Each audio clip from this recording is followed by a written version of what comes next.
overtime pay. We're talking the overtime play. The big stories, the big plays, the big drama. We got Jared P and Johnny O. Jared P and Johnny O.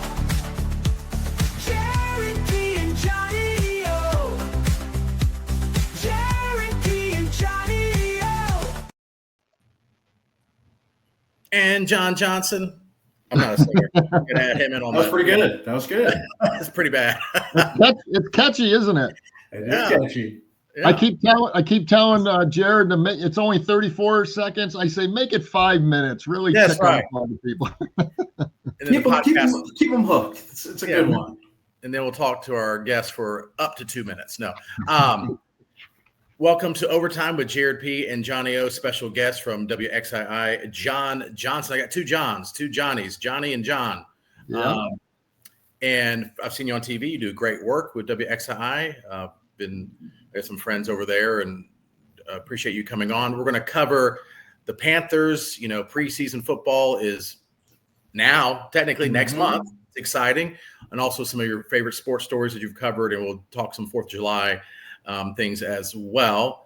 Johnny, you want to hit our presenting sponsor? Yep. Estate Jewelry and Loan. Something old, something new. Estate Jewelry has a great selection of new and estate jewelry, and you can really find a nice, unique piece for any occasion in Brian's showroom. He's got a great showroom over on Battleground Ave, 2511 Battleground Ave, and you can go to his website at estatejewelryloan.com. And then he's got Salsarita's Fresh Mexican Grill located in High Point at the Palladium and in Greensboro in the Target Shopping Center on New Garden Road. He's got a food truck, catering, daily specials, and you can find the menu on salsaritas.com. Excellent. Well, first of all, John, appreciate you joining us. What is your take on the Panthers? It seems like, you know, they obviously an abysmal season 2 years ago, some improvement with a new coach, and getting Bryce Young some much needed time to throw the ball. You know, that's the quarterback's worst enemy is no time to throw the ball. Yeah. And so what are your expectations? What are your thoughts on the Panthers going into this season? Well, first, thanks for having me. Yeah. I mean, if you think about it, we're just weeks away from training camp opening up with the Carolina Panthers. It seems like January took forever to get through, and we're ripping through the calendar season right now. And like I said, in 2 weeks, 3 weeks, Carolina will be back on the practice field with training camp. And I think there's some real reason to be excited and optimistic about this football team going into the year. We saw them address the offensive line. It was better last year, and they did some retooling with it this offseason. They made some additions to the defensive end of things. They added Trayvon Mooring, the safety, used to play for the Raiders. Secondary was a huge issue for Carolina last year. They gave up way too many passing yards. I think they finished middle of the pack. As a defense as a whole, they gave up over 4,000 yards defensively. It just wasn't good enough. Defense was, I think, which is ironic, the thing that hampered this football team the most last year, where if you looked at them like the year before and 2 years ago, it was the offense. They just couldn't do anything. Right. Getting Derek Brown back is huge. Now, I would say while there's optimism with this football team, in my opinion, temper the expectations. You're coming off of 2 years ago where they won, basically no football games. It was just a really bad season, 2 wins, just not looking great. Well, then they doubled the win total last year. Well, this is where we should look at, hey, can we get to 7, 8 wins this season and then put ourselves in a position, because I do think the Panthers are probably still about a year or 2 away from truly contending. One more offseason is good, especially considering how tough this division looks this year. Atlanta, we think, is going to be really good. Tampa Bay's offense is going to be outstanding. But it's not unrealistic to think that this team can't win 7, 8 football games this year and be in games throughout the season. Nice. I think excellent analysis, and the most optimistic I've seen is 500, and so you're right on there. 7, 8, 9 wins max would be a 7. I think a 7-win season they're marching towards exactly. Because everybody every year, my team's going to win it, my team, but you have to temper the expectations, and I think you stated exactly appropriately and correctly with the defense being a major problem. I know I went to I go to at least one game every year, and I went 2 years ago, and they played the Packers, and the Packers were having a good season, and they ended up losing in the last second, but Bryce Young in that game had time to throw the ball, and people were slamming him his rookie year, saying, "Oh man, this is a big mistake. He's 5'8". There's only one quarterback under 6 feet. I was one of them. One of them. Hall of Fame. There's a lot of people there like saying that. That was a very real thing. Yeah. And like C.J. Stroud, like, oh, we should have had him. Monday morning quarterback. We all do it. But we're at that game. I was like, okay, the offensive line for that particular game gave him time, and he looked really, really competent and good. It was making really good, difficult throws, making all the throws, good touch on deep balls. And then last year we went to another game against the Chiefs, and it went down to the last second, and Mahomes magic drove down. They kicked the last second field goal. But Bryce Young is improving, and we know you only go as far as your quarterback. If you have terrible quarterback play, you can't, even with a great defense, you can't overcome it. So hopefully their defense can be, like you said, the great stats with giving up over 4,000 yards last year. If they can be much improved, then I do think they have a chance of being close to 500. What do you think, Johnny? Well, you mentioned Kansas City. They played Kansas City, and they played them tough last year, like you said, right down to the wire. And they played the Philadelphia Eagles tough right down to the wire as well, man. They played the 2 Super Bowl teams. They were right there. So yes, they're going to improve this year. Bryce Young is, his IQ is fantastic. I mean, just give him, like you guys are saying, protection. And I want to jump on his bandwagon. I love the kid. I mean, just a person, he's a great guy representing the Carolina Panthers. I mean, I want him to be a star. I saw a picture. I wish he would just get a little bigger, and I mean not taller. Just he's still kind of lanky, but I mean I guess that's just the way he's built, and that's how he's going to be. But he's got to get a little stronger. But I can see him leading this team, in the next year or two to some pretty good. Records. I mean, we got to get to that, at least that 10 win record within the next couple of years, and I would be ecstatic. But one thing I want to say, because it is exciting, because it's July 1st. That's why we're, talking a little football here already. When July hits, I just want to wish you guys happy Bobby Bonilla Day. That's what today is. $1.2 million in his bank account today. Every year until 2035, since 1999, he's been getting this, because he retired I think it was in 99. Can you imagine that? 1.2 just put. I mean, I looked in my bank account this morning because I had to buy a couple things, and it wasn't 1.2. Just give me the 0.2. That's not. Yeah, exactly. Right.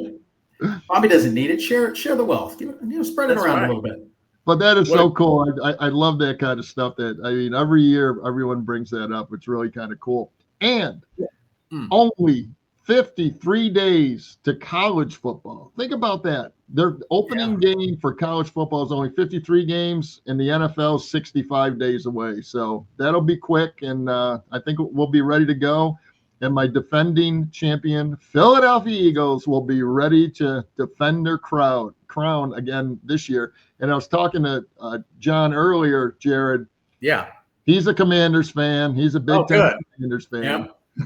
This Commanders football team, stacked. It's a good team. And I think I thought what we saw last year was kind of those magical runs kind of deal, kind of came out of nowhere, took everyone by surprise. They're not going to do that this year, but they're talented enough to contend again. That's a good football team. Yes. Yeah. I mean, it's going to be hard to finish better than the NFC Championship game. Obviously, you'd have to correct. But again, quarterback play. And then, I think some people, and I do, well, before I get to that, I do want to say something about Bryce Young real quick that I meant to say earlier. And I want to get to this Commanders thing. But remember last year, he was benched for 6 weeks. Mm-hmm. And he came back. And this is the hope, I think, for Panthers fans, and shows resiliency. They say he's 5'10". He's probably 5'8". Now they went 2-5 in those games, but he threw 11 touchdowns and only 3 interceptions in those final 7 games. And being benched for 6 games and coming back and playing better after being benched shows a lot of hope. But yeah, Jaden Daniels, I mean, what a special player. And if they can keep him healthy and the offseason moves, I thought it was interesting that they brought in somebody, and, I kind of was like, I don't know. And John, we'll get your take on this. Somebody from the Warriors front office, from the NBA. Yeah. And people were like, this is 2 different things. Sometimes you can't bring somebody in, even from the college level, they can't translate to the pros, but somebody from the NBA front office. But they put together quite a front office and competent ownership. What do you think? I think that says a lot about Washington's ownership in general, right? Where you're not pigeonholed to just one way and one style of thinking. You're taking ideas and concepts from winning organizations. Think about the way they've built themselves up. You've got Magic Johnson, who was a championship basketball player in his own right, but you're talking about somebody who's won championships as a player. Then you go to the Warriors and you bring a championship executive in, and he's built rosters that are championship caliber. So if you're trying to build a winning culture around you, and it's the one thing I think David Tepper had to figure out, was how do I surround myself with people who have championship pedigree? And it doesn't necessarily have to be in football, but know what winning looks like, because locker rooms are all the same in a lot of ways. I can say I was a college athlete at one point. I know my college baseball locker room and my college football locker room are very similar to the pro locker rooms in their own right. They're just not on the same level. Don't get me wrong. The talent is not there, but the way people operate and think and intermingle with one another matters. People who have built championship organizations understand what those locker rooms look like. And I think that says something to Washington that they were able to do that, where they brought in championship pedigree people from championship organizations. And their GM is from, San Francisco, who's, on the precipice of winning championships, for the last several years. They just, end up falling short. So I think it's a smart outside the box way of thinking. I mean, you can even, and I'm straying here, but you can look at the way the Canes have done it, right? Like the way they're set up. The Hurricanes, it's a winning culture. It took a while to get there, but now everyone that they bring in are championship type people, and that matters. Winning breeds more winning. It does. Absolutely. You can even go, when you were talking about, and especially when you mentioned Magic Johnson, to have him part ownership in there. I mean, he's just a champion, man. Mm-hmm. And I love it. And I was just thinking about, what the NBA finals, you're bringing in that Caruso for OKC, who won a championship with the Lakers. You bring that kind of guy into that locker room.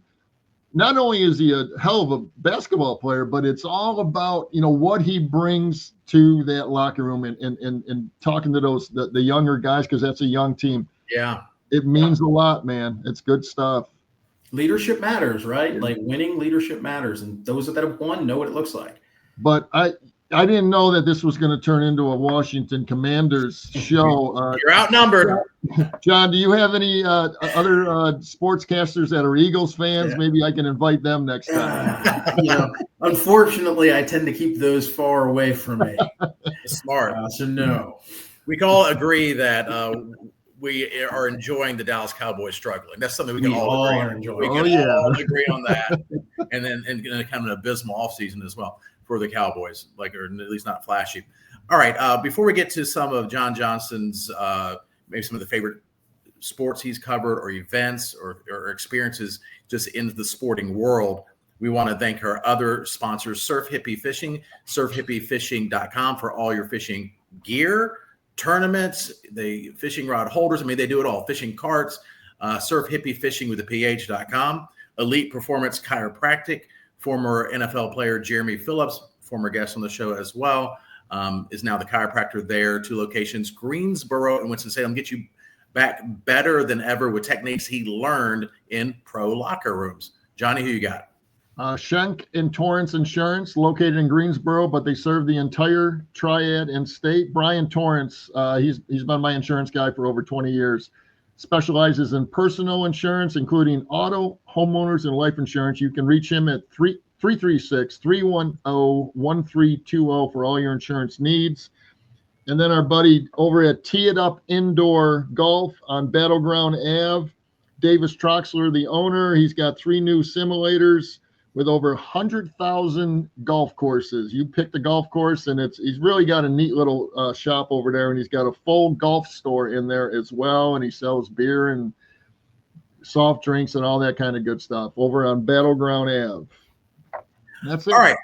So, John, what would you say, you're talking about college sports, playing college sports, but also as a broadcaster, what are some of the events that come to the top of your mind that you were like, I'm really fortunate either to be here as a fan or as part of your job? Yeah, I'll go with I got a couple that immediately came. And Jared, you brought up one of them, interestingly enough. The Packers-Panthers game 2 years ago. Now, it's just a regular season game. Why would anybody think that? But that was actually the first NFL game I shot as a camera guy. So most of the time I go there with a photographer and, I'm reporting from the Panthers games and, I'm there pretty much every Sunday, or at least my colleague is there.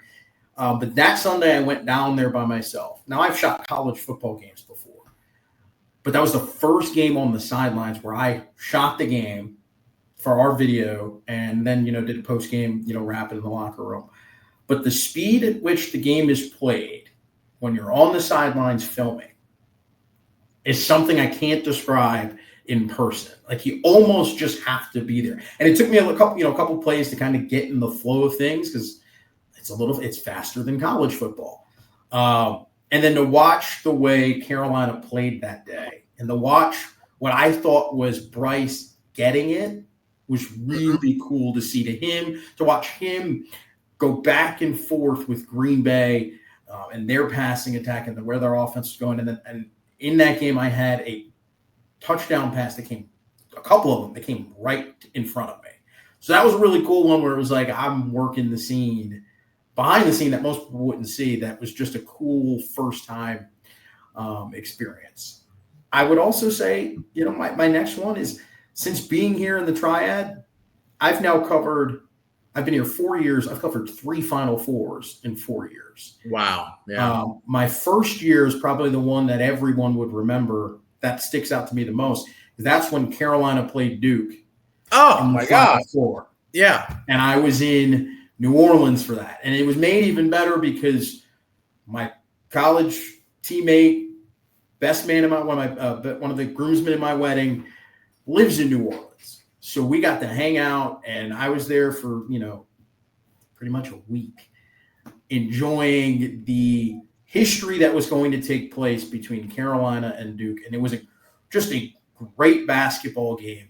And then to watch Carolina play for the national title, a couple days later, but albeit fall short. That's just an experience that you'll never forget because it was Kay's last game, first time they'd ever met in the Final Four, just the history behind it. And then it was my first year in the area, and it was my first Final Four to cover. That was it ain't get better than that. No, it doesn't get any better than that. It doesn't get any better. The only way it got better is they cut down the nets. Yeah. Just to be there to see the championship itself, that's the only way it would have gotten better. But that was an unbelievable experience. Yeah, watching that on TV, I'm a huge Carolina fan. And, of course, I almost couldn't watch it because I knew it's ultimate bragging rights forever. The only bigger is if they met the national championship game, which if they ever did, I don't think I could watch it. I don't think I could. I would have to know the ending. I'd have to know. And then Caleb Love just came up big, and a lot of our players came up big. But, just a tremendous at home, and with the people I was watching it with, there was an atmosphere and there was an intensity. What was it like being there? Because whether you're from this area or not, that is the biggest rivalry. It was. So I'll go back even because I was working with Lauren Walsh at the time, who now works in Nashville, and we had split up. I was with Carolina the entire tournament. She was with Duke the entire tournament. And we're just following these teams, and we're texting each other as we march our way through. And you get close to these teams because you cover them all year. You're in the locker rooms. And that was one of my favorite basketball teams I was ever covering, that Carolina team. The guys were just good dudes. They gave you time. They were thoughtful. Leaky Black is one of my favorite people in this business that I've ever covered.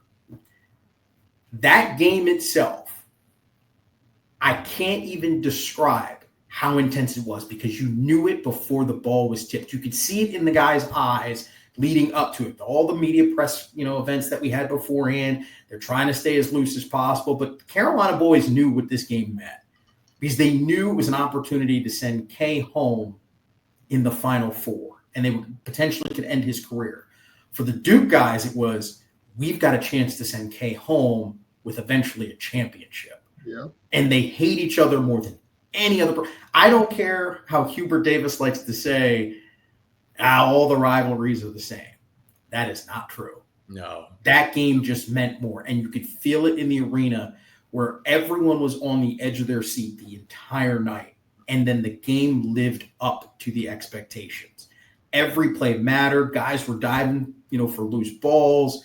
The conversations on the floor, you could hear the amount of communication between the players. And we're sitting, pretty far back, but, we're kind of courtside.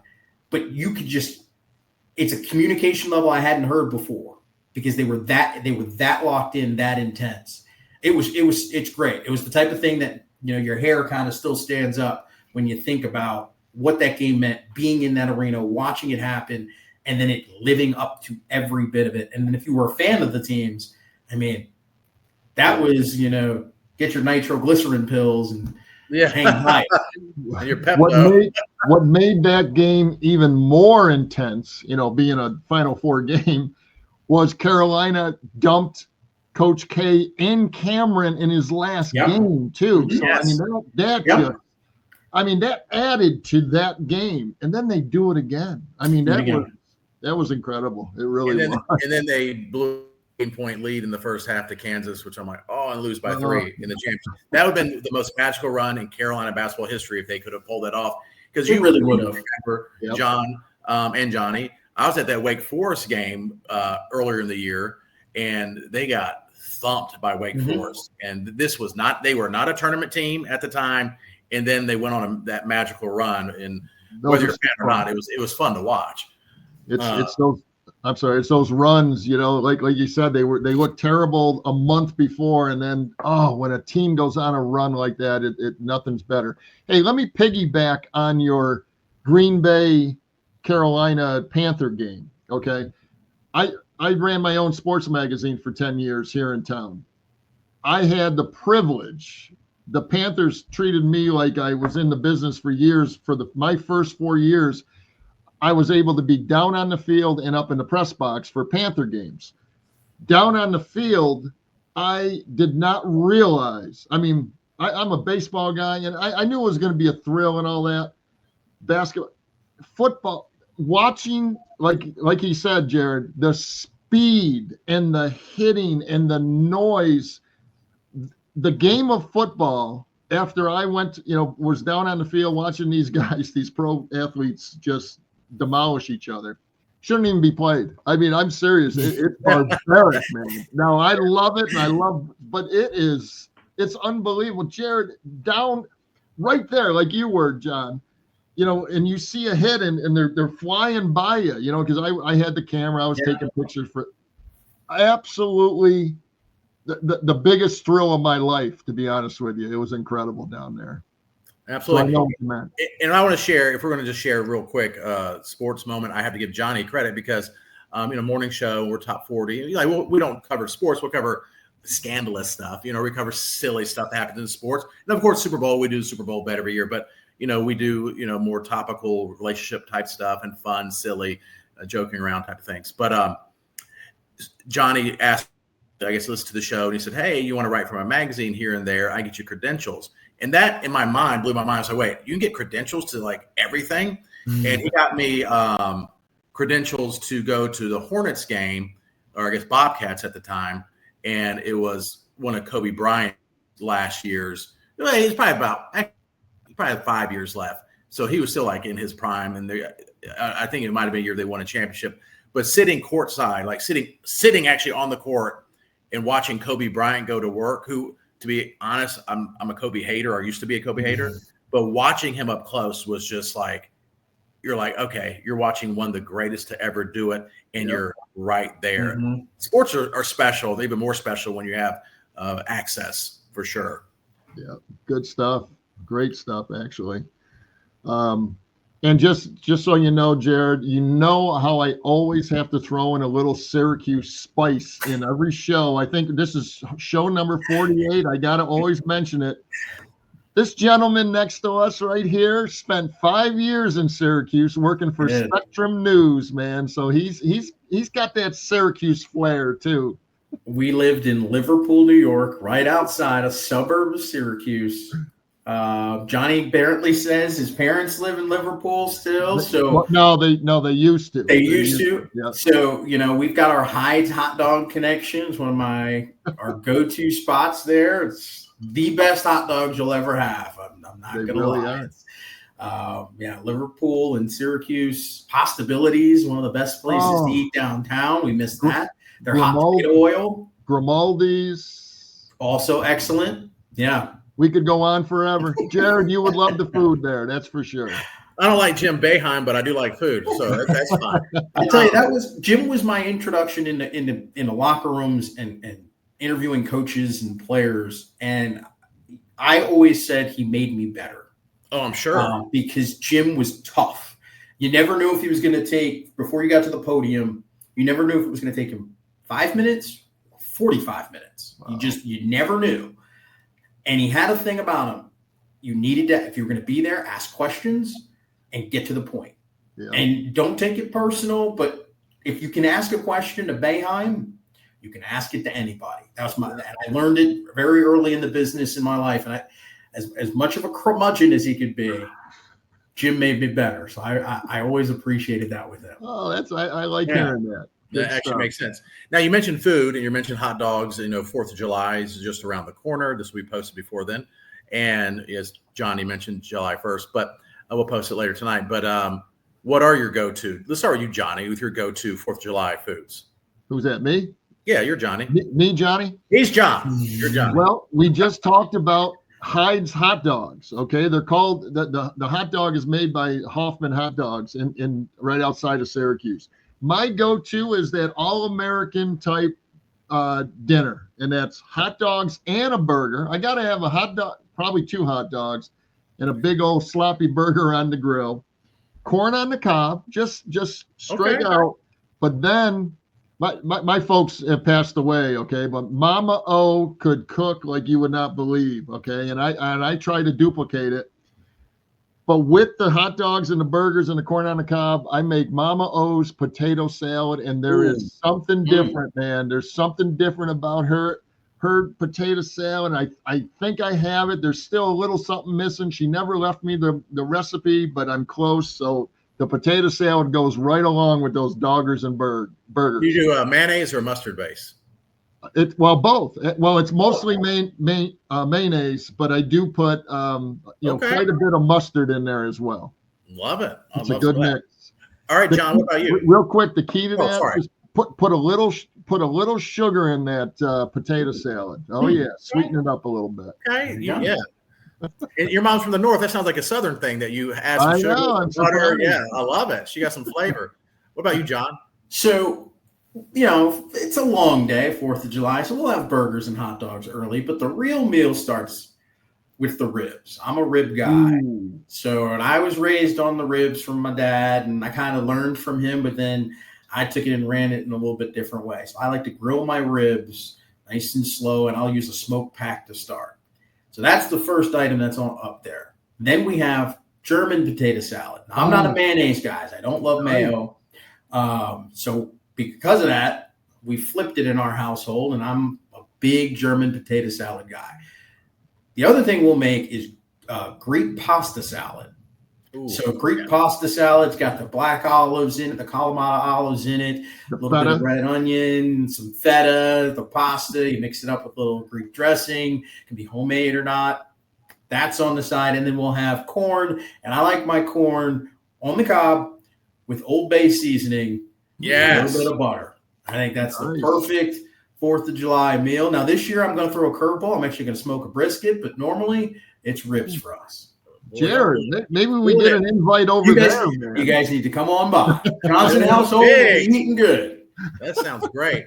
Yeah, for me, I just order pizza. No, I'm just kidding. I do the hamburger and hot dogs. My dad, in his later years, discovered YouTube and discovered YouTube recipes. And my dad, he passed away. He was 79, so probably in his mid 70s, he really got into just finding very straightforward recipes. But he found a Gordon Ramsay hamburger recipe, and so he makes his own patties and all this stuff. But very simple. He would put the big old patty on there. He would put like an indentation like in the middle, and then he'd put like olive oil in the middle of every one, and then just salt and pepper, and then you cook it for a certain amount of time, both sides, done, and it's delicious. And then I used to live in Louisiana when I was in first and second grade.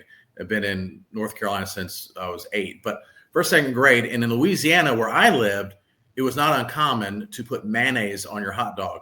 And people would say, "Oh, that's gross." And a lot of people are like, "Ugh." And you don't like mayonnaise at all, John. So, and when I tell other people that, they're like, "Disgusting." I promise you, unless you hate mayonnaise.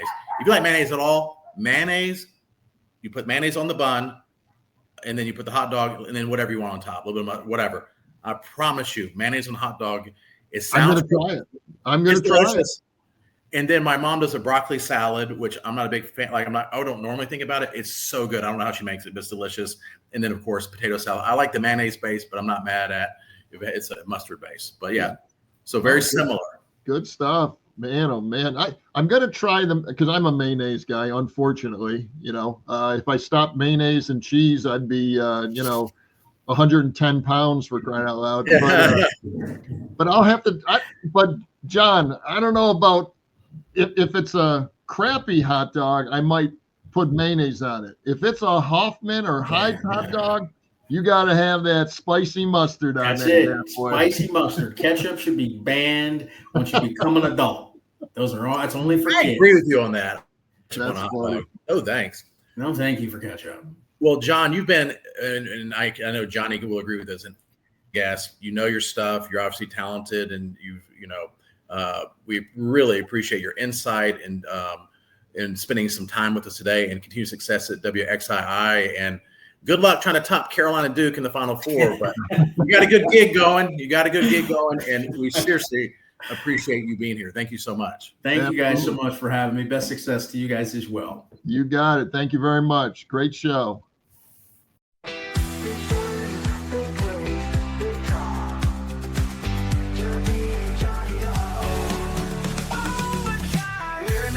Overtime pay. We're talking the overtime play. The big stories, the big plays, the big drama.